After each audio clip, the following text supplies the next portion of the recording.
Welcome. I'm pleased to welcome Winka Dubbeldam to the School of Architecture. She received graduate architecture degrees from the Academy of Architecture in Rotterdam, as well as Columbia University's Graduate School of Architecture, Planning, and Preservation. Winka has taught at Columbia University and the Harvard GSD, and she's currently Professor of Practice at the University of Pennsylvania. At Penn, she teaches Advanced Architectural Design Studios and is director of the Post-Professional Program. She has worked in the offices of Peter Eisenman, Bernard Tschumi, and Stephen Hall, and in 1994, she founded the firm Archi-Tectonics with offices in New York and the Netherlands. Architectonics work ranges across a diverse spectrum of built and virtual work in the form of installations, architecture, and urban design. Their work has been published widely in international journals and in two monographs titled Winka Dubbeldam Architect and the recent AT Index.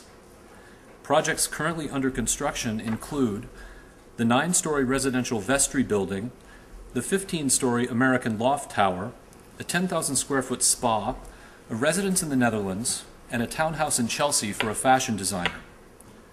Winka received an Emerging Voice Award from the Architectural League of New York in 2001 and a Smart Environments Award from the IIDA and Metropolis in 2006.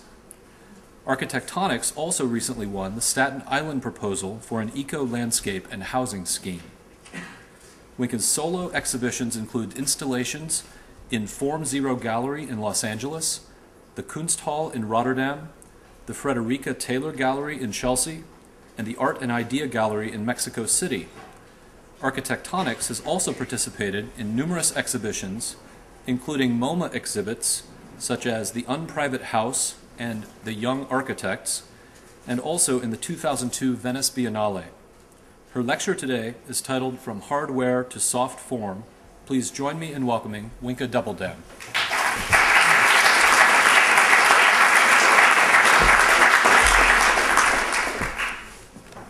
Thank you, John. Let me see if I can get this thing on. Is this working? Can you hear me? That's the more important question. Thank you. Good. It's very, very nice to be here. I've never been in Syracuse before. I'm still kind of a tourist, I guess. 18 years in New York has not made me an American yet. I'm trying.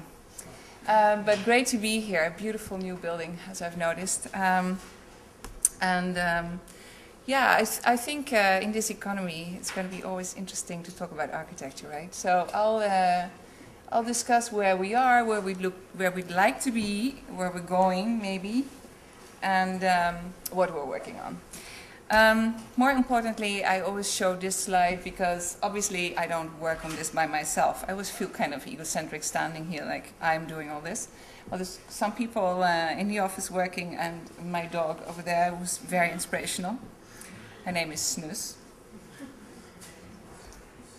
And this is the book John just mentioned. It's AT Index really means Architectonics Index. Architectonics being the name of our office. This is an interesting moment in your life when you have to think of the name of your office. And honestly, I had to do it in 5 minutes at some day for some reason, I guess because I got my first project. And I literally opened the Webster's and looked for architecture and found Architectonics, which means the science of architecture. And I think partially this is what we're interested in the office. Not so much the science of architecture, but the idea that architecture is a profession where things are always overlapping, where multiple disciplines can come in, where you can work with networks of people, both in the office as external networks, and to allow these kind of things to kind of float and vibrate and grow. Many of the people outside the office, like the MIT Media Lab or car design companies in LA, or all kinds of strange inventors or robotic people, we love to harass them and see what we can get out of them in a very opportunistic way. So that's a short version of an architect for you. The book is, on the other hand, based on the idea that it's quite important to figure out the fact that you never know enough. And one of the most inspirational things I ever read, I'm not going to read the whole talk here, but a few little things, was a statement by Gilles Deleuze in Bergsonism, where he said, "The first real challenge lies in the statement and creation of problems, the right problems," which I think is an unbelievable idea, right? That we always get bombarded with problems, with supposedly problem solvers, and the first thing he says is, forget that, you have to create the right problem, which is actually the biggest thing to learn in architecture, I think. And then he says, the second challenge lies in the discovery of genuine differences in kind, and the third in the apprehension of real time. This notion of the right problem, as discussed by Gilles Deleuze, prioritizes concept development over problem solving, curiosity over absolute knowledge, and immediacy over stasis. This investigative approach has been the red line through research and design conducted in Architectonics over the last few years. The work can be described as an open network, a network of projects linked through three fields of investigation: armature, surface, and interface.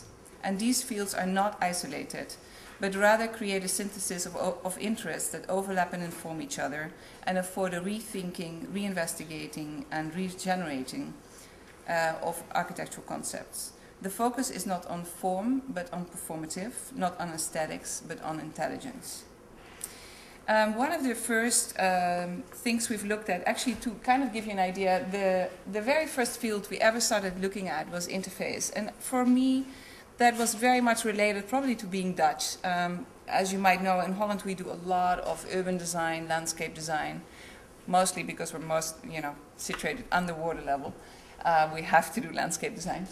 But also the idea that urban data and urban systems could inflect on architecture, and how architecture then could react to that, but also could give back to the urban environments.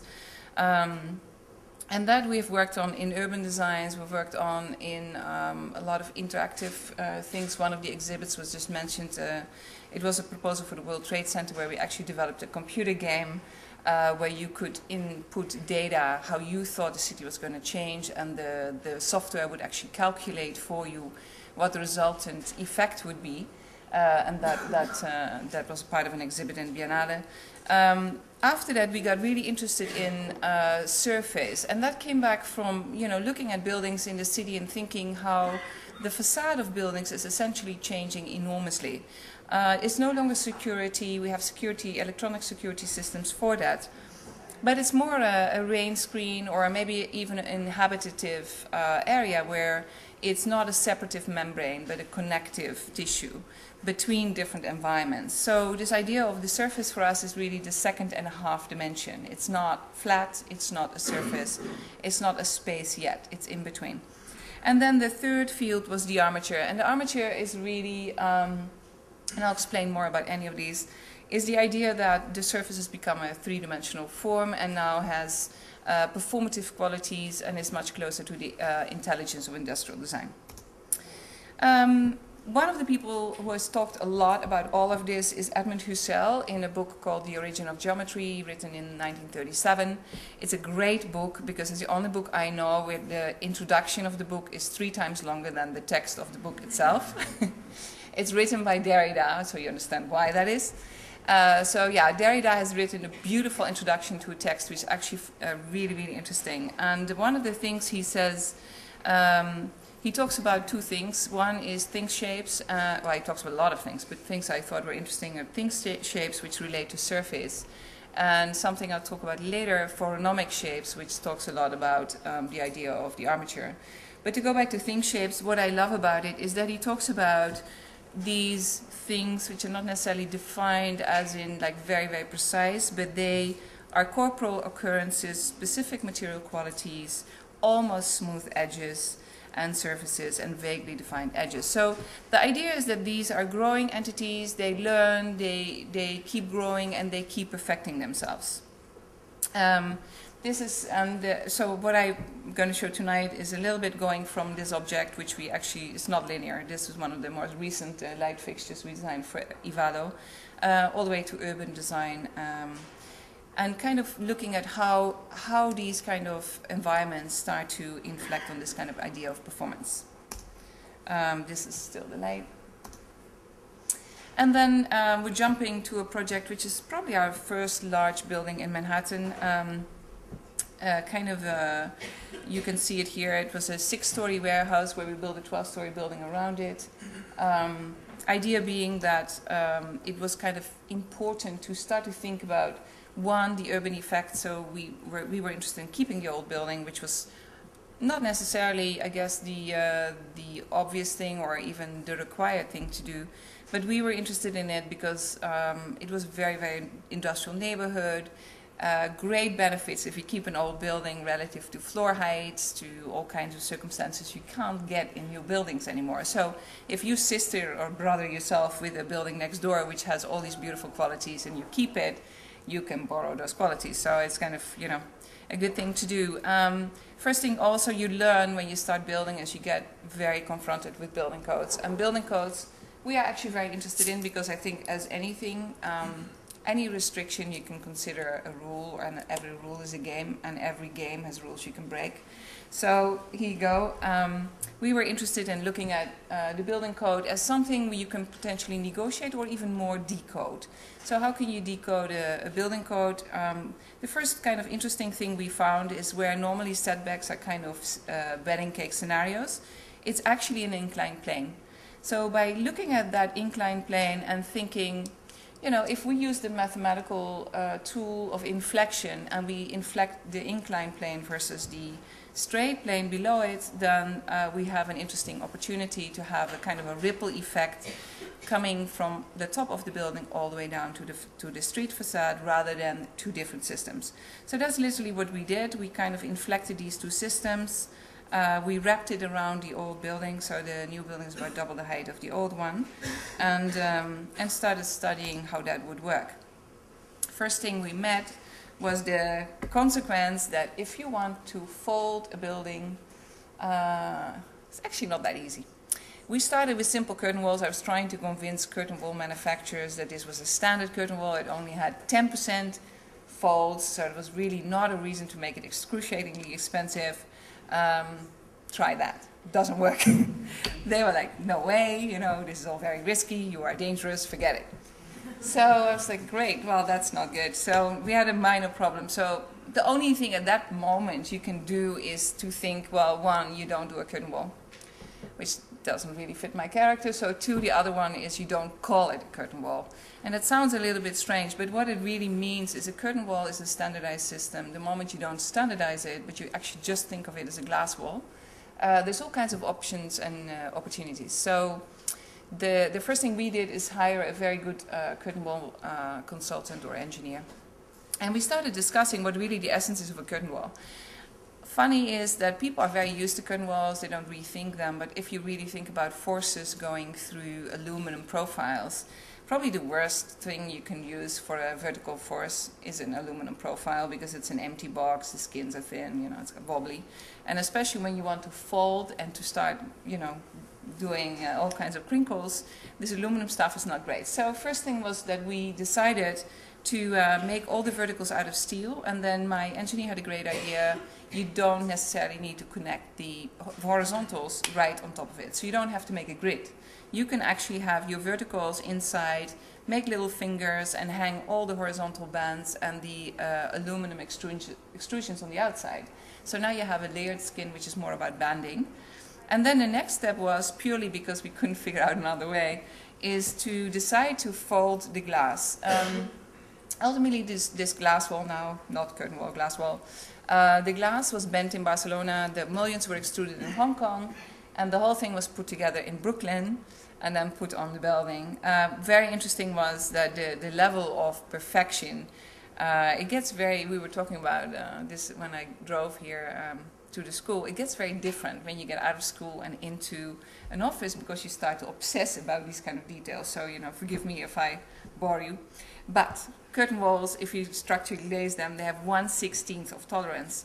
This glass, as you can see in that model, goes diagonally in and out. So actually the two layers of glass of double glazing are not exactly straight in the edges, but are slightly tweaked. So this was all quite interesting. The way we did that, here you see it installed. The way we did it is actually that we sent a 3D model around the world with not measurements, but XYZ points. so points in space, and that each person got a 3D model, and then the manufacturers in Hong Kong and Barcelona made a 2D drawings. The other thing which was interesting for us is to see how three-dimensional we could get this glass folded surface towards its edges. So at the entrance we have a huge wing poking out to protect and to keep you dry when you walk in, which constantly changes section, as you can see below here. These are the mullions. We kind of tamed it down to like 5 different angles, so that when you actually look inside these, it looks very fluid. You see the glass and the mullions being exactly fitted. And this is then the result. So other thing we did is whenever the facade got extremely three-dimensional, we left the horizontal mullions out. And only where the large expanse of the facade is where you have the horizontal mullions. The other thing we did is we made it openable and it's passive solar energy, so that it's a west facade. The sun heats up the heavy concrete floors behind, and you actually have kind of in the winter heating of that. And then towards the end of the building, it ends as a glassy volume, so kind of the building dissolves in the sky. Towards the balconies, the brick folds in as well as the glass, so you get these two materials meeting, and there is no glass, or there's no vertical mullion on the edges. So here you can see much more how this works. Here is actually now there are wood ceilings in there. What was quite interesting, and we never figured this out, of course, in the office, because you look at it in a little model, is that this building is quite voyeuristic. If you stand on the, what is it, the 5th floor, you look straight through other people's living room. So it was not exactly what I had predicted, and I was quite worried about it when we were under construction, but I've never heard anyone complain, so I guess they like it being voyeuristic. You never know. So this is on the top. The top apartment is a duplex. We're standing on the top level of it. You see here, let me see, here it goes double height down in this gap here. This is the bathroom, glass wall. I figured out exactly how to sandblast it. So it's sandblasted up to the height. The little clear slot here frames out exactly the river and cuts out Jersey. Just like interesting way of editing, but it was really hard to get it precise, but it worked. The only problem is it depends on how high you are, so it works for me. It's not exactly the mean height here. And this is on top of that same skylight. So here you see that the mullions really fall away, so the steel structures sit under it, and it's literally with little pins attached to the steel here, as you can see here. It's an incredible view up here. They have the whole Hudson River right in front of you. This is then one of the apartments. The steel is going the same direction. This is actually the moment the steel is the closest to the facade. Usually we have the floor slabs cantilevering out to the facade. The structure of the facade is actually hanging down from the 8th floor down, so it's a kind of a curtain, and it's self-supporting, but it's not supported by any of the steel inside of the building. This was an apartment for a painter slash photographer of 28 years old. It's 3,800 square feet. And we made this kind of spine to connect the east and west facade and to kind of investigate the kind of difference in atmosphere, similar rules, but defining this spine as the two kind of areas, the private areas behind it, one of which is this area, which is the bedroom with a blue glass bathroom. I guess I have a little bit of a voyeuristic thing. It's kind of open, but it's private, so here you see it. It's a steam shower here, an overflow bath in that stone volume in the back, and then the sink and the little seat in the shower are from non-toxic resins poured, so they're translucent and kind of light up. I always like to give different lighting scenarios, so here we have very low lights, so if you wanted to just have those on, you would have a very mysterious atmosphere, or lighting behind the mirror. So it's fun to play around with lighting. And as you can see, the wood also continues into the bathroom. This wood, by the way, is bogwood, which is an oak which has been in a swamp. And because of the lack of oxygen, you get this very strange blonde and black pattern. So it's not something we could actually predict how any of this was going to look. It's more like how it comes is what it's going to be. But what's really interesting is this kind of landscape feeling. So it feels like a kind of a strange painting. In the meantime, we started working with a developer in Philadelphia. Very, very different city. What's a very interesting difference is Manhattan is very geared towards people with a lot of money, I would say. And even if it's not the case, like I remember when I did the Greenwich building, I thought it would be great to do a cool building for young people, build it cheap, blah, blah, blah, until the brokers came and said it was an art piece and it was going to be excruciatingly expensive. So that was the end of my social democratic Dutch thinking, but which I got completely back in Philadelphia. So that was good. And we did a tower there in a very strange condition. It's actually in Philadelphia, what happens is the developer will buy or can buy a lot with a preconceived and pre-approved building volume. So here you are, you have a building on your site already, which is kind of frustrating as an architect. And what this other architect had done was to put the building on pilotis, very, very large building. The floor plates are 8,000 square feet. And to put it right next to little houses. So it's a very strange condition. And the first thing I proposed to the client is to do two things. One was, let's consider the parking, which was under the building, a park. So let's introduce this kind of grasscrete material. Let's make it sloping. And the conclusion would be that you actually have a very normal building in the street, and it sits right on the normal street. But then if you walk around the corner, you get the strange condition that the building goes from 0 to +1, and the parking lot goes from the back here from 0 to -1. So they kind of slip. So it's kind of a building with a trick, you could say. But the nice thing is, because especially on this street, it's very, very small scale buildings. I think you'll see it later in the construction photos. It seemed much more gentle, and on the back it's quite interesting because you get this slippage. The other thing we worked on is to make the building from interlocking L's and to connect these L's with a continuous line of curtain wall or large glass surfaces, as you can see here, to kind of scale down the building. The idea was really here not to be too pompous or too huge, but to really start to see the building as a kind of a smaller thing. Now what's interesting, I didn't tell you this, but like what happened here is we wanted these columns all to be recessed, of course, under the ground. And then the engineers like to have them back in the corner over here. So what started to happen is in these double height penthouses, which are on the ground floor, or actually, sorry, townhouses, we have kind of, I guess, diagonal columns. So the moment we started pouring the concrete, we got all kinds of calls from the neighbors, convinced that the columns were falling over. And you can see they look a little precarious with the little strings, but what was really going on was this. So you have the column on the ground floor, then it folds back to the angle of the building and then back to the corner. So, and these penthouse or these townhouses are incredible because you have this huge flying columns 2 stories high as they grow. And then the sloping concrete slab is also quite interesting. There's so many things you learn when you actually start building these things, like how to pour concrete in a slope is interesting because concrete is fluid. So, you know, you get all kinds of protests from contractors, and then how to convince them is the next task. But it worked, and so here you see the building grow. It's great to work with precast concrete. You get very, very large cantilevers, which you see especially here at the penthouses where the free hanging roofs. We used a Lucobond for the facade panels, which is an insulated aluminum panel. While the concrete was being poured, we had the whole facade prefabbed.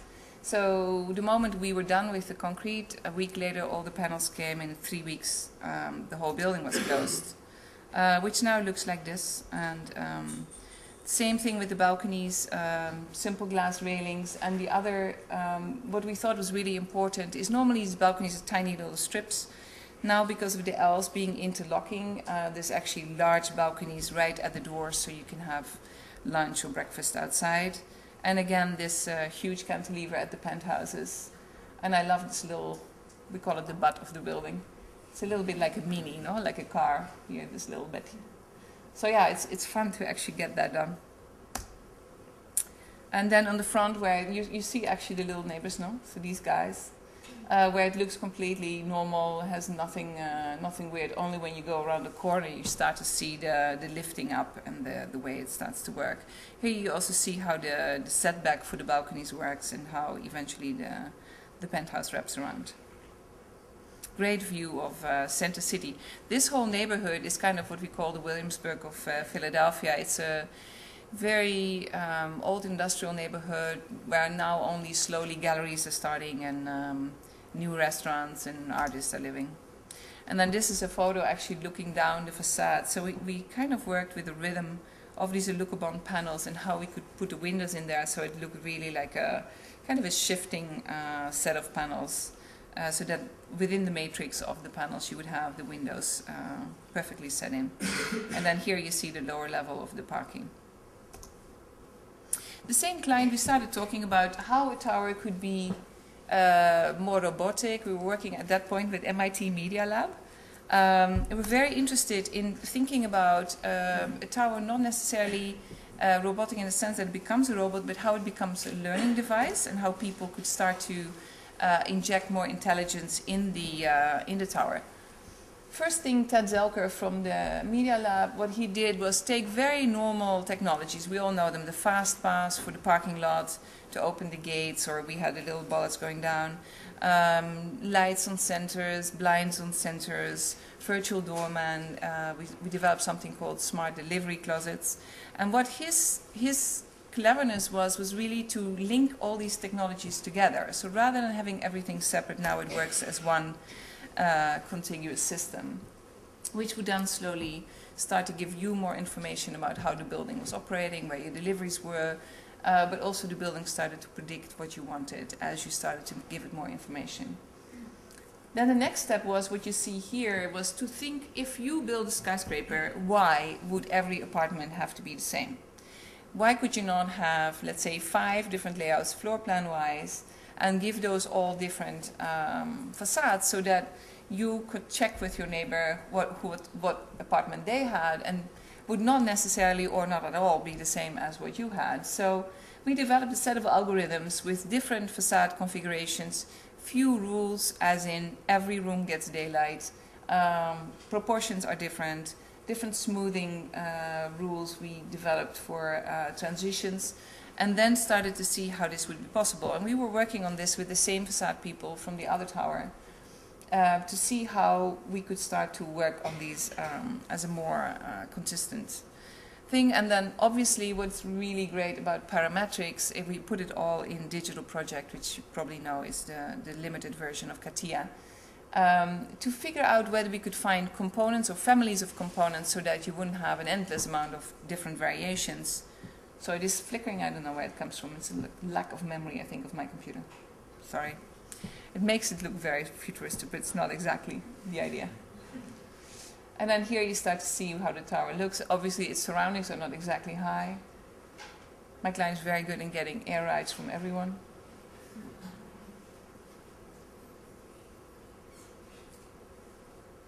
And that's it. So here are studies, different studies of how the facade works, how it reacts to balconies and exterior areas. Again, this was the parking is always interesting. You know, it's something we don't have in New York at all. Sometimes we have a parking garage under the building. Usually we have nothing. Here you have always parking behind the building. So immediately we looked at working on shifting entrances for the ground floor restaurant and the more private lobby. Here you see how we started to work with all the components in CATIA to figure out how we were going to make families of them and restrict the amount of variations so it was affordable and doable.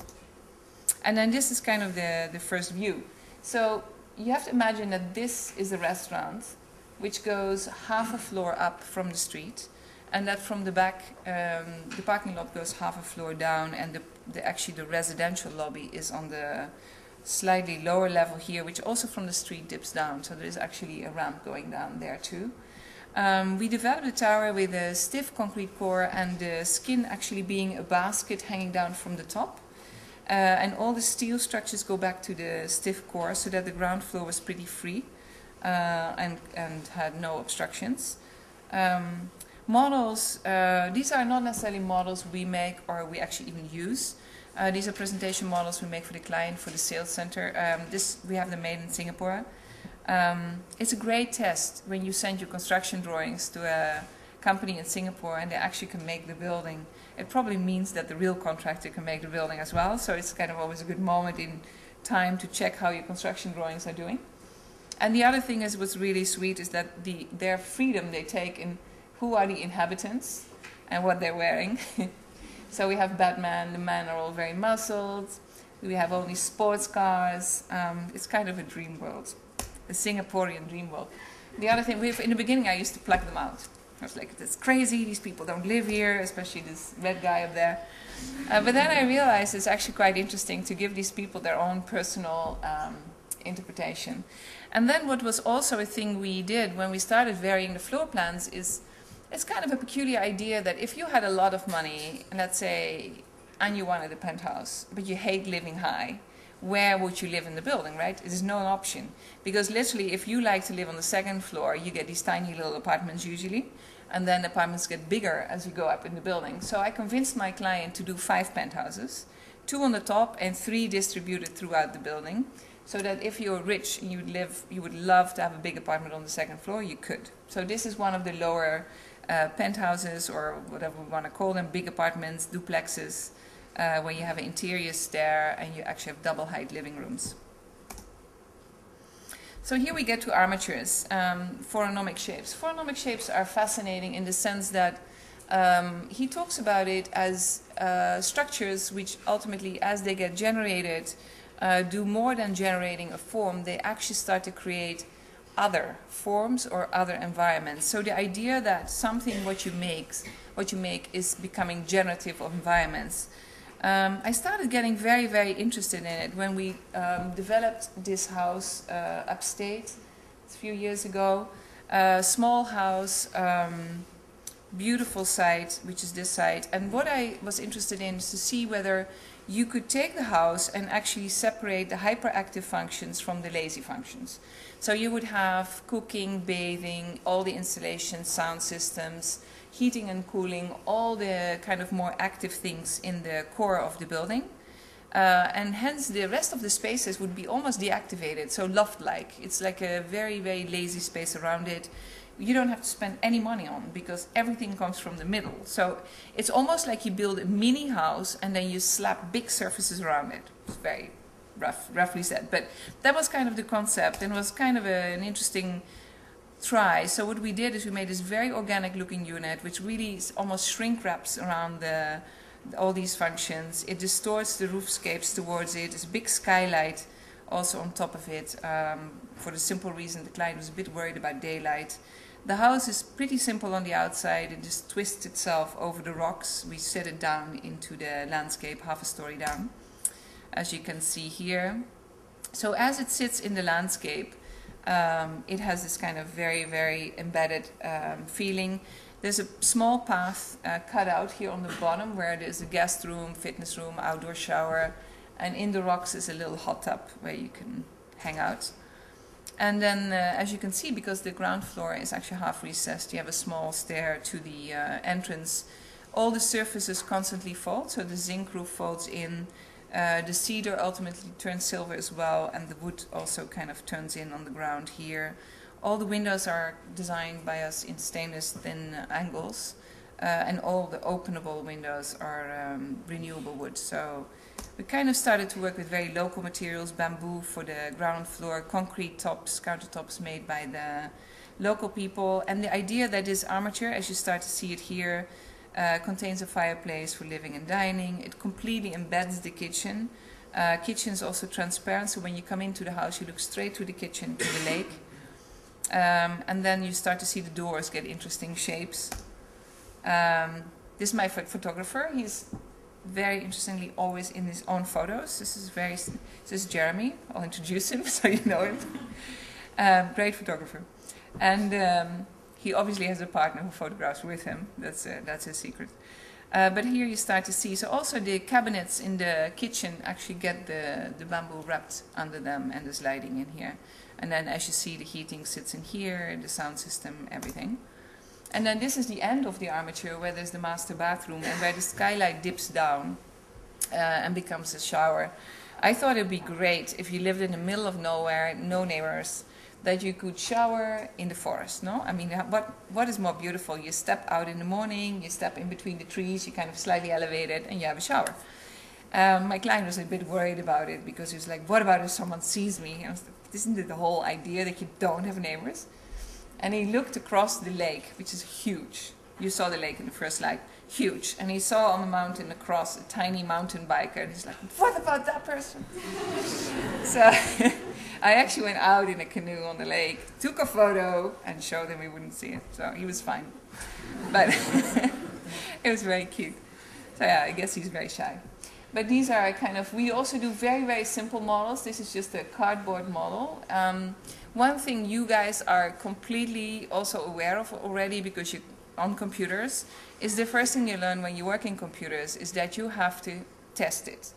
Everything you build 3D in the computer, we immediately build 3D in reality. So we have 3D models floating around the whole office, either by hand, like this is a simple cardboard model, or we have one of those 3D printers which, you know, spits out after a few hours a 3D model. You'll see that a little bit later, but I think it's really crucial to kind of completely test it. And it's great also to figure out for yourself how understandable and how the performance actually works in the model you've looked at. This is a similar concept, but very, very large. Still the armature, looking at performance and how to intensify the inside. Here is a bit of a mix. This is actually the zoning envelope, a 45-degree zoning envelope. This would be your kind of normal version of it when you follow all the rules, like 60 feet frontage, what they wanted. So if you kind of did a very dumb analysis, this is what you would get. I try to get away with just building this. It's always nice when you can make your developer happy, as in you give him all the square footage he can get, and you kind of get an interesting building out of it. So I thought nicest would be to cut a huge big hole through it, as wide as the street, to funnel that back to the normal main street, so that you would actually have an exterior shape completely going through your building, which was a fun idea, and the client liked it, but the city didn't like it because these two little bits of 30 feet they wanted to have right next to each other, like that little first, you know, this guy had. We're like, oh well. So we did that, and then we figured out it's actually very, very interesting proposal what they made us, because if we did that, we pushed all these 60 feet to the left, we pushed it on the top to the right. What you get is actually a big interlooping volume where now the opening is no longer vertical but horizontal. So what we got was kind of a knot, and it allowed us, as the house had this interior kind of very intense area, to make an intertwined area in the inside of this whole volume, which would have all the hotel functions, which then also could be used by the condominiums on top. The other thing which was quite interesting is the skin. We are very big on building everything renewable, sustainable. Probably most of our buildings are LEED gold or silver. And, you know, I think it's important because it's the only way we can work right now. You know, there's no way we can sell to ourselves that we can't. So here, what was interesting, the first thing you cannot do if you think like that is make a completely glass building. Very bad, gets overheated, there's glare and all those things. So we made a system where we had a pixelation of stone, very thin stone on a honeycomb, the same thickness as the glass, and pixelated it simply following an algorithm registering the distance to the lot line. If you're right on the lot line, you can only have 10% glass. As you move away, it becomes more and more glass. So you get a building which goes from almost stone to almost glass and back, which kind of consistently gives another kind of density to the skin. And then, of course, because of its condition, it's sometimes two buildings and sometimes one building. And here you start to see the model. This just came back from Tel Aviv, or it was in a museum. But you start to see the whole interior. Nice thing of the two ends of the knot was that you get an entry plaza here, a 5-story lobby. The fold we had to make to allow for the cars to enter. We also used to fold the first floor up to the second floor, so lobby and meeting rooms were simply and fluidly connected through a very wide concrete ramp. Gym and pool were hanging on this level. The pool actually comes out on the other end of this string you don't see here. And then a double height restaurant in the big crystalline shape in the middle, as you can start to see here. So here you see the pool cantilevering out in the back. Under here is a delivery entrance. Pool's double height shape, and there's actually a garden on top of it for the restaurant. This is that interior armature, so it's the whole connective device between all the spaces. And then here you start to see it slightly more clearly. So this is your restaurant here, the spa, this is that folding up area, entry plaza with green, and then the parking under it. This is the moment that you are actually in the crystalline shape. What we developed was kind of a shading device, which was a big, large pixelation, very, very large landscape. But if you're actually in the room, let's say you're somewhere here, the only thing you see is spickles. You have to look out, for example, on top of the swimming pool to start to see the pattern back. And then in the restaurant you see the building connecting over you as you come here. And the entrance area. Pixelation was a really interesting thing to work on, and also because relative to the rooms you get very, very intriguing openings or window openings, sometimes very low openings, sometimes very high openings. So it was quite a task. You can see it a little bit here also. It's quite a task, and it would be nice, I think, if you were in your bed and you actually had a very low view of the city. And this would be one of the rooms. Bit of a challenge. If you make a 45-degree facade, you could imagine it's very, very important to make sure that people don't bump their heads. So we had all kinds of furniture designed to kind of fill up that very narrow gap, as here a big platform where the bath was inserted. And then, you know, from very large things, we really love working on smaller projects. This is a project we were working on with the largest independent car designers in the US, who are in California, and that is to actually manufacture this facade. Very small townhouse in Chelsea. Front wall is a landmark. You cannot do anything with. And the rest of the house got renovated, and what we really designed was the back. But in this particular case, it was a rare condition where the whole building is a landmark. Usually in New York, it's just a front facade.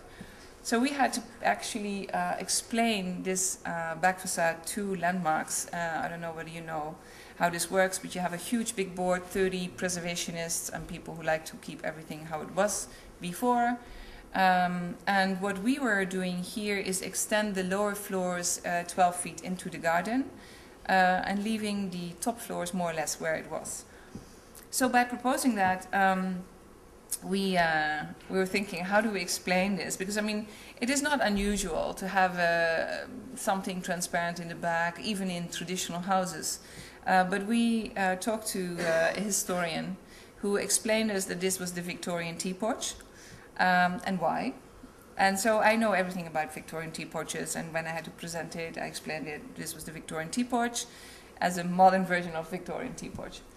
And they liked it, which was really great. It's actually an amazing thing that if you look at history, that sometimes it's not about the exact formal copying of the shape, but if you talk about the actual quality of the space, the quality of the materials, the life you can have within this space, which would be different than a brick facade.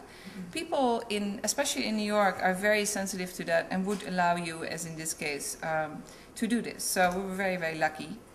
This is our 3D model making. You probably have it here. It's a 3D printer. And very important for us was, again, in this facade, to allow this vision from one space to the other and to interconnect the spaces through the facade. Here we have the machine. It's my favorite machine right now. It's because it is 20 feet wide and my facade's 18. So we were lucky that he can't do it in one piece. It will be done in probably each floor more or less comes out as a contiguous unit. So it will be connected, for example, here and here. This can be printed in one jump. So inside we only get 4 connections. These are some more studies.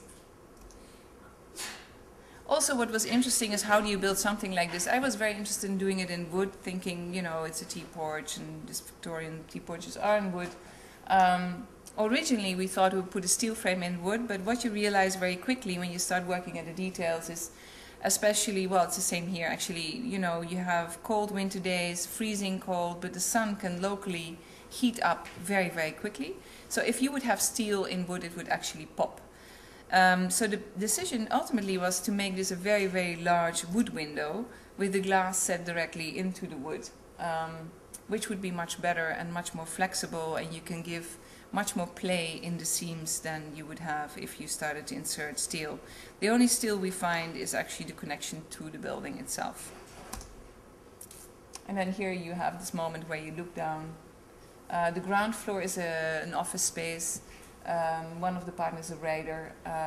The second floor is living room and dining, and third floor and fourth floor are bedrooms, as you can see here. And then, of course, also a direct connection from the living floor, the parlor, as it used to be in the old days, to the garden, as well as these are all big pivot doors straight into the garden. Benches and planters for the terrace.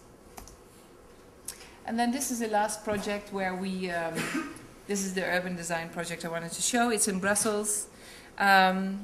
Great client. There is a beautiful boulevard in Brussels called Avenue Louise. It has great shops on it. It's half Avenue Louise is a tunnel, the other half is not.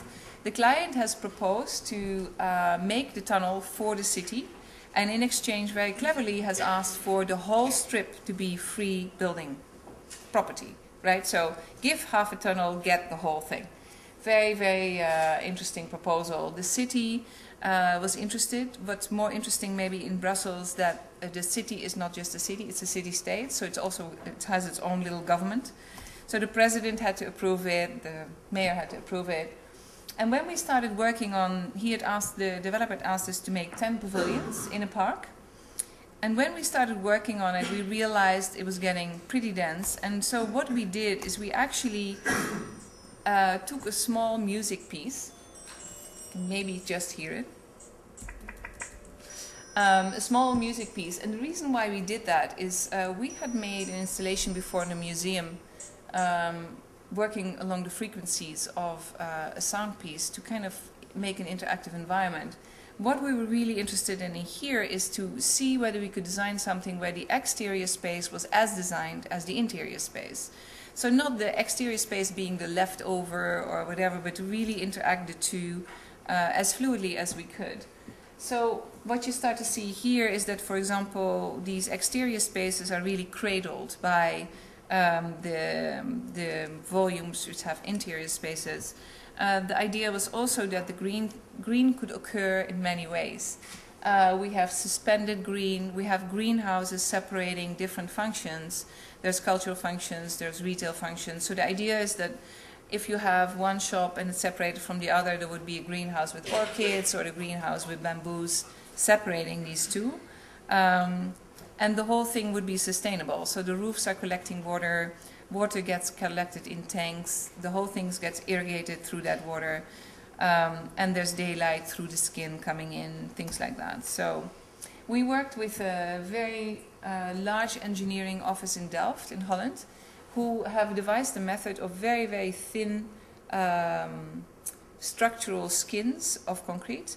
So the idea would be that this is actually not how we would do it. Like this floor would not necessarily be connected to the skin. The skin would be standing free, and those floors would be more like, imagine large tables going back to the foundation.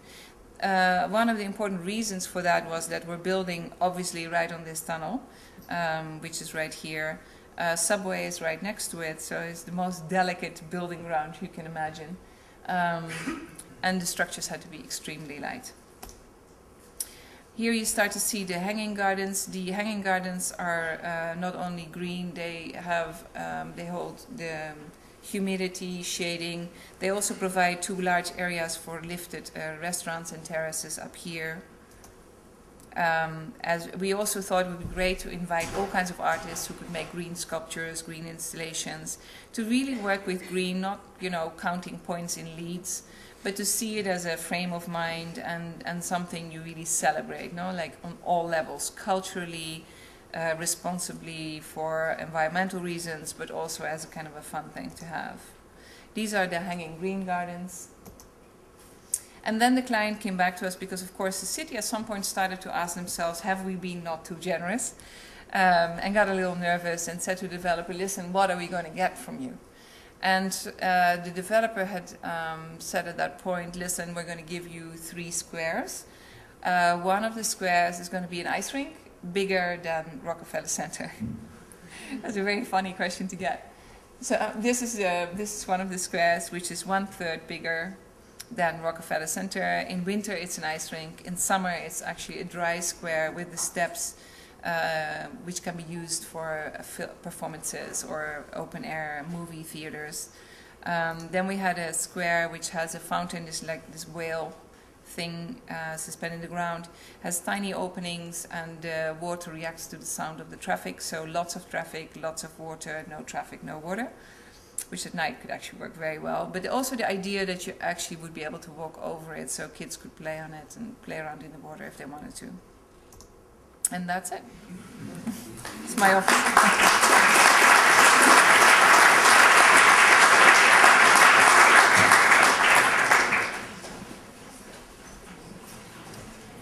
So we have a little time for questions. If you have questions, please raise your hand and wait for the microphone.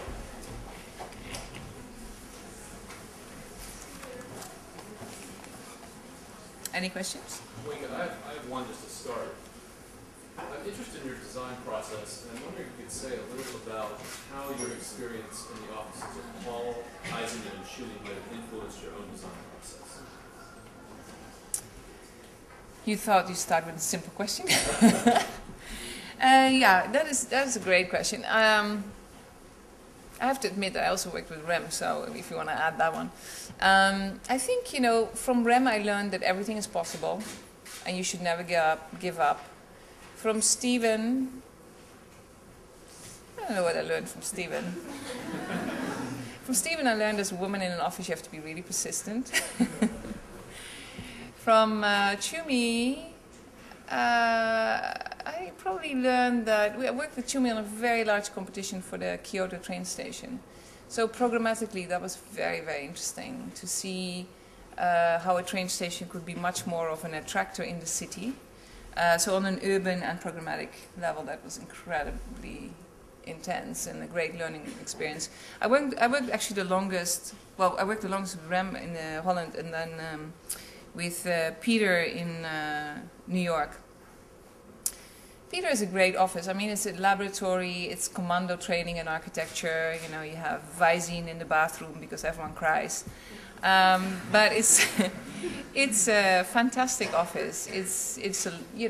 Peter is generous in the sense that he gives everyone a chance to work to the biggest expense of what you can do, and how he pushes it more than you ever thought you could get pushed. And I learned enormous amounts from Peter. I went to work for him because he was in my thesis in Columbia University, and we were talking about theory and architecture, and I was quite impressed with the fact that he's one of the few people who combines that. So I have to say I went very opportunistically to his office thinking I was going to figure that out, and probably didn't.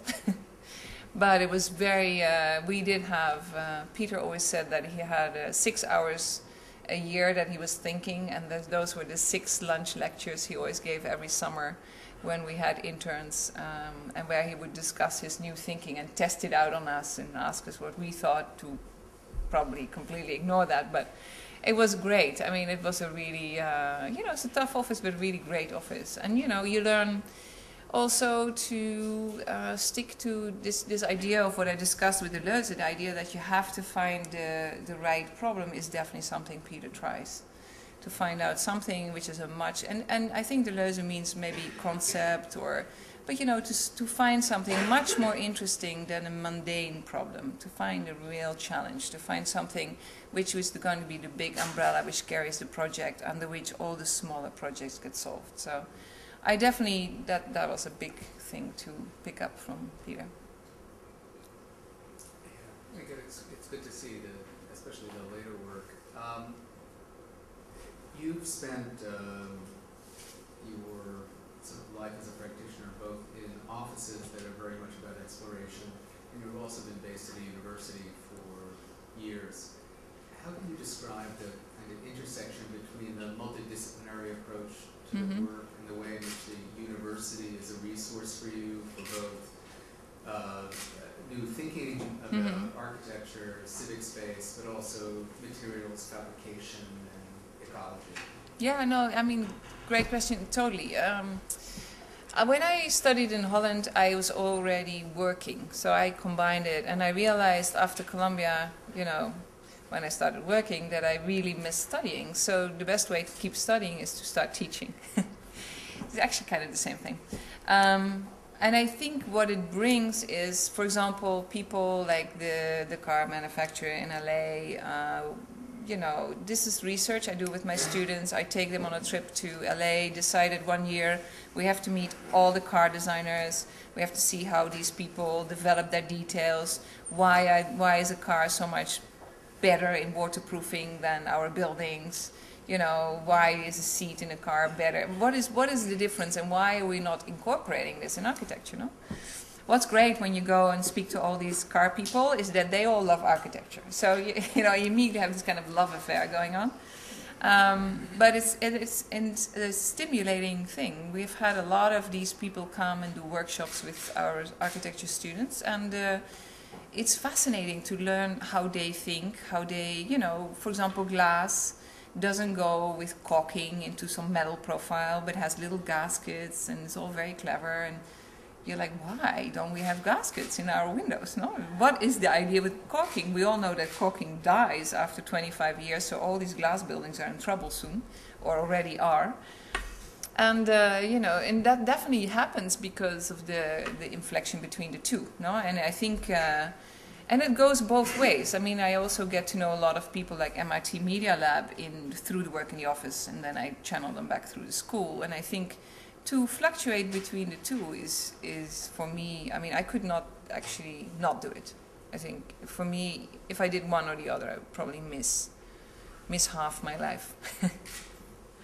Yeah.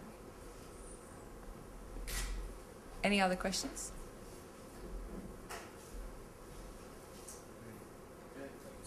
You're welcome.